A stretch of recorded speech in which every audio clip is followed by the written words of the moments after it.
Karibu tena mpendwa mtazamaji kwenye channel hii ambayo tumeitolea jina kama Neema ya Mungu, na tunaukaribisha tena katika somo hili nzuri ambalo Bwana anapenda atufundishe zaidi kuhusu neema yake. Na masaa haya tunakuja na fundisho ambalo lina kichwa kinachosema kazi ya neema ya Mungu katika msamaha wa dhambi. Kazi ya neema ya Mungu katika msamaha wa dhambi. Basi kabla hatujaingia kwenye somo, nitakusihi uweze kuungana pamoja nami kwa maombi. Asante Mungu kwa kuwa wewe ni mwema na tena unapenda ujifunue kwetu kila wakati, na ndio maana tunaomba Roho wako Mtakatifu awe mwalimu mkuu katika mafundisho haya kwa jina la Yesu Kristo. Amina. Tunakuwa na fundisho ambalo ni fundisho nzuri katika maisha ya Ukristo. Na fundisho hili tunapoona neema, neema ni kitu ambacho binadamu anakipokea pasipo yeye kujua, hakufanya lolote, lakini anapata kitu ambacho kinaitwa neema. Na tunapozungumzia habari ya neema ya Mungu, ni upendo wake ambao Mungu alionyesha. Mungu anaonyesha upendo wake wakati mwanadamu alikuwa hastahili kupata ule upendo. Na wakati tunapoona kwamba Mungu anaonyesha upendo wake, ni kwa sababu tu anatupenda sisi. Na bila hiyo neema ya Mungu, hakuna mtu yeyote ambaye anaweza kuhesabiwa haki. Hakuna mtu yeyote ambaye anaweza kupatanishwa na Mungu. Na unapoona kile ambacho Mungu alionyesha au kilionekana kutoka mbinguni, si kitu kingine isipokuwa Yesu Kristo yeye mwenyewe. Maana yake katika fundisho hili lote tutakuwa tunazungumzia Yesu kama mwakilishi au anayekuwa yeye ndiye chanzo cha hiyo neema, au yeye ndiye neema kwa maneno mengine. Na tutaona kwamba hii neema au Yesu Kristo ndiye kitovu cha wokovu. Pasipo yeye hakuna mtu yeyote ambaye anaweza kusamehewa dhambi. Na katika fundisho ya leo napenda nitoe vitu kama vitu vitano ambavyo vitatuonyesha namna gani neema inatenda kazi. 4 hadi 5 ambavyo vinatuonyesha zaidi sana kazi ya neema. Jambo la kwanza ni kwamba kazi ya neema inatuonyesha kwamba msamaha ni zawadi inayotoka kwa Mungu. Msamaha ni zawadi inayotoka kwa Mungu.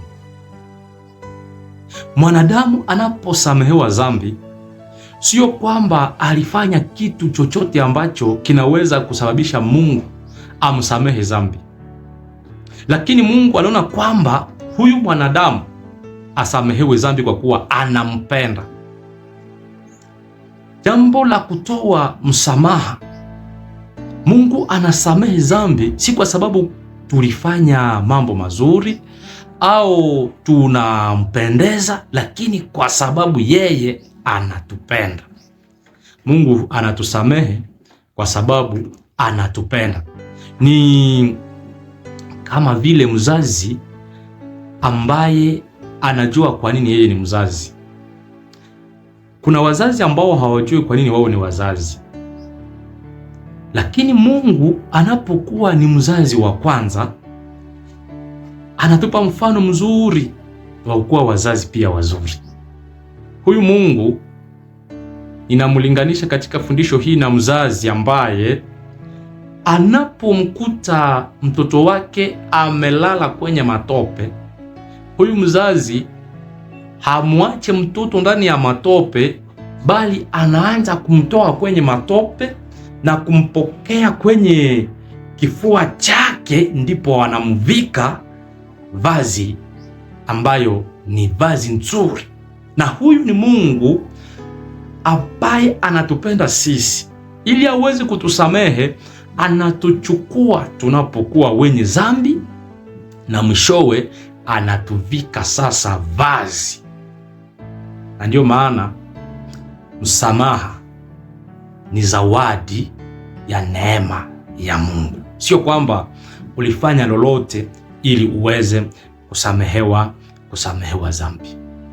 Na wakati Mungu anaposamehe dhambi, Isaya ya 44 inasema jambo fupi hapa kwenye Isaya. Ni jambo nzito na ni la muhimu sana kwenye Isaya 44 mstari wa 22. Mungu anasema hivi, anasema, nimezima makosa yako kama wingu nzito, na dhambi zako kama wingu. Rudi kwangu, kwa maana nimekukomboa. Huyu Mungu anasema kwamba amezima dhambi zako. Sio kwa sababu wewe ulifanya mambo mazuri au kwa sababu ulimpendeza, lakini anazima. Na unapoangalia kwenye Isaya hii ya 43 ukisoma vizuri, kwa nini Mungu anazima dhambi? Si kwa sababu ulifanya jambo fulani ambalo lilimpendeza, lakini huyu Mungu, unapojifunza kwenye Isaya 43 mstari ule wa 25, anasema, mimi ndiye anayefuta makosa yako kwa ajili yangu mwenyewe, nami sitakumbuka dhambi zako. Napenda huyu Mungu kwa sababu anaposamehe, anasamehe kwa ajili yake mwenyewe, hasamehe kwa ajili ya binadamu wengine. Huyu Mungu anaposamehe dhambi, anasamehe dhambi kwa ajili yake mwenyewe. Ni Baba ambaye anakuelewa, ni Baba ambaye anakujua na anakusamehe dhambi kwa sababu anakupenda. Jambo la pili katika fundisho hili ni kwamba neema ya Mungu ilidhihirishwa katika Kristo Yesu. Neema ya Mungu inaonekana katika Kristo Yesu. Na hii neema inapoonekana katika Kristo ni kwamba tunapata msamaha kupitia kafara ambayo Kristo alitoa msalabani. Na wote wanaokubali kwamba Kristo alikufa kwa ajili yao na wanatembea katika upya wa maisha, wanahesabiwa haki kwa neema. Maana yake, jambo la pili ni kwamba kazi ya neema ya Mungu inatuhesabia haki. Na tunapohesabiwa haki ni kwa sababu tulikubali kafara iliyomwangika msalabani, au kafara aliyotoa Kristo. Na Yesu Kristo asingelijitoa, wote wangeliangamia. Na ndio maana katika baroha ya Paulo kwa Waroma 3:25 anasema, kwa maana wamekwisha, Waroma 3:24 anasema, wanasamehewa au wanahesabiwa haki bure kwa neema ya Mungu kwa njia ya ukombozi ulio katika Kristo. Anasema wanahesabiwa haki bure kwa neema yake kwa njia ya ukombozi ulio katika Yesu Kristo. watu wote wanaomwamini Yesu kuwa Bwana na Mwokozi wa maisha yao wanahesabiwa haki bure.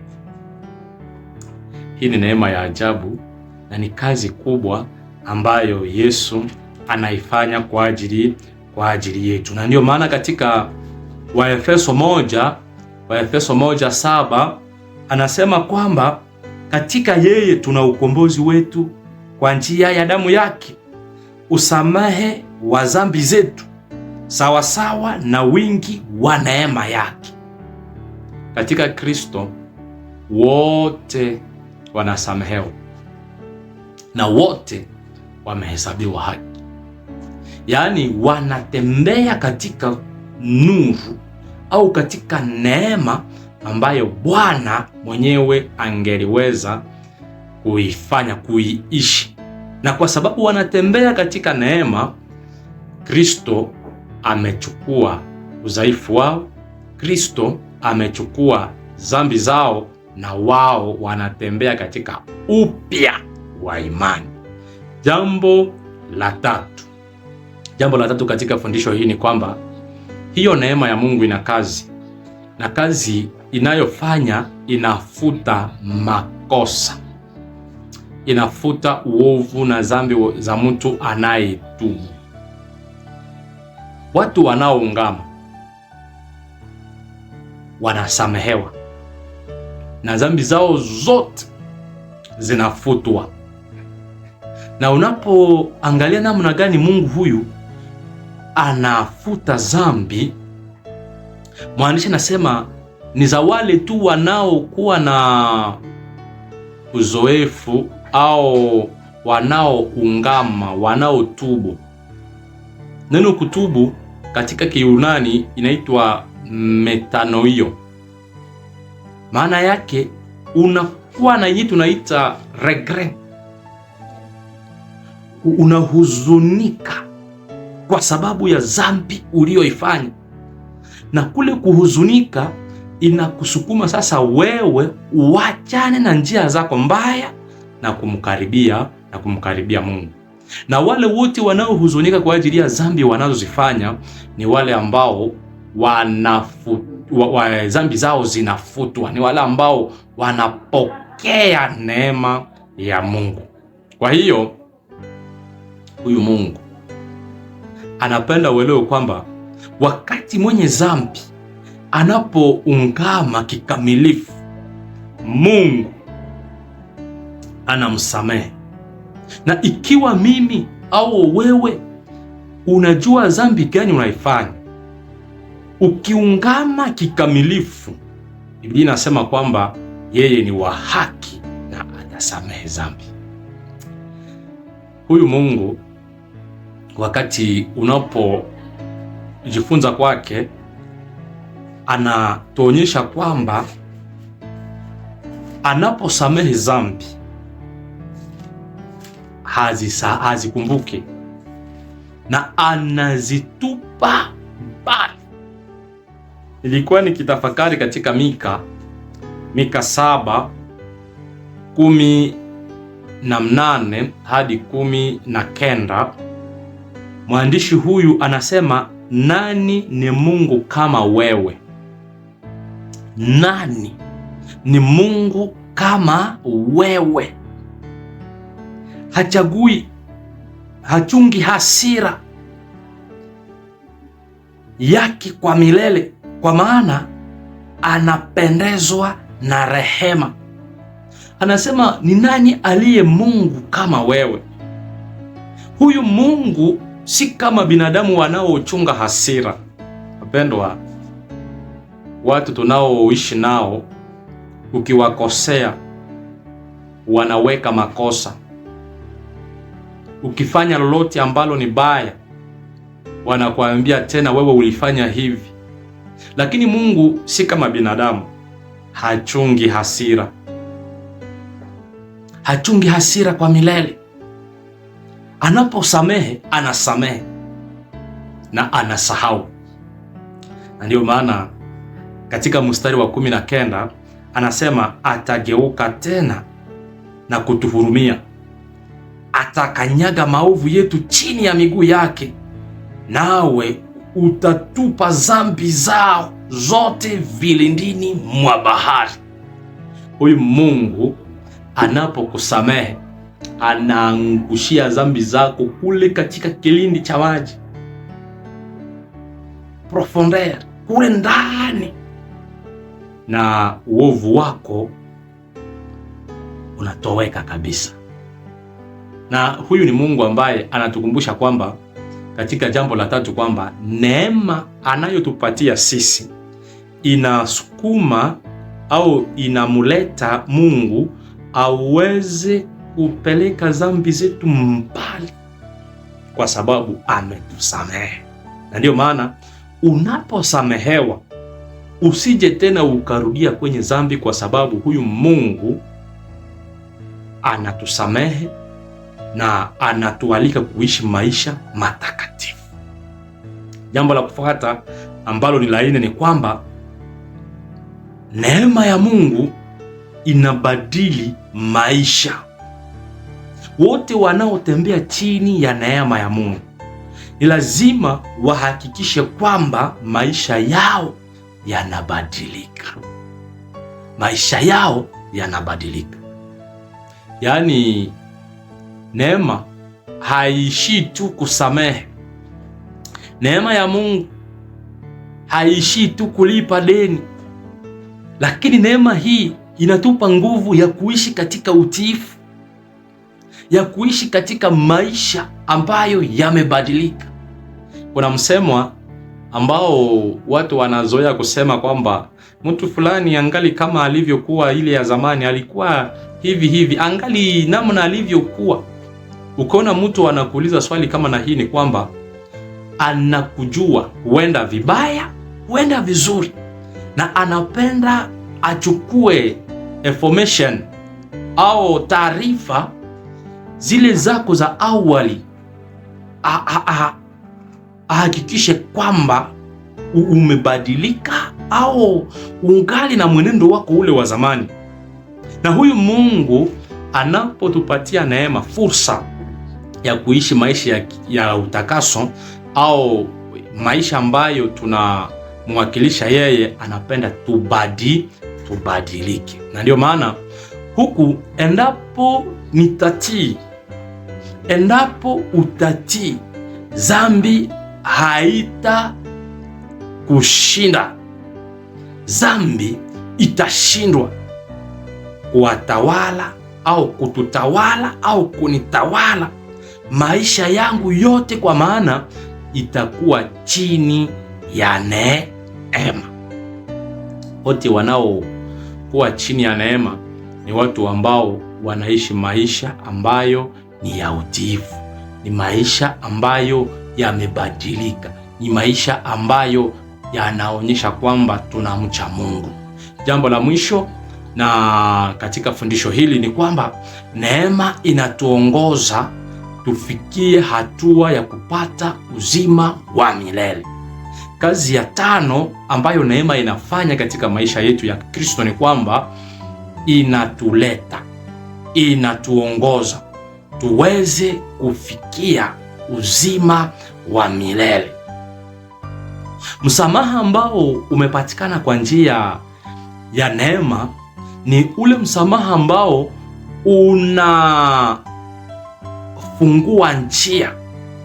unafungua njia ili tuweze kupata uzima wa milele. Na ni kwamba inatupatanisha sisi wenye dhambi na Mungu. Inatupatanisha tuwe watu ambao tutapata uzima wa milele. Ikimaanisha kwamba msamaha wa dhambi au neema hii tunayo, inatupa msamaha wa dhambi, inatujustifie. Maana yake inatuleta sisi tukubaliwe mbele za Mungu, na tena inatubadili tabia na kutupatia nguvu ya kuweza kushinda dhambi. Napenda ni kualike kuweza kutembea katika neema ya Mungu. Na unapotembea katika neema ya Mungu, usifikiri kwamba ni mambo ambayo haina maana, lakini neema hii inatuita tuwe watu watakaoongoza wengine kumjua Yesu Kristo, kwa sababu sisi tumesamehewa dhambi. Kwa hivi kazi ya neema ya Mungu iweze kuonekana katika maisha yetu ya kila siku. Ikiwa tumesamehewa dhambi, na sisi pia tuwapatie wengine neema, tuwasamehe. Ikiwa tumesamehewa, tunaishi kulingana na neema, tufanye namna yote tuonyeshe kwamba tumebadilika, na Mungu ataendelea kujisifia sisi na kusema kwamba nina watu katika ulimwengu. Mungu akubariki, na Mungu aendelee kujitukuza katika mafundisho haya kuhusu neema, ili tuweze kutembea namna anavyohitaji katika maisha yetu ya kila siku, katika jina la Yesu Kristo. Amina.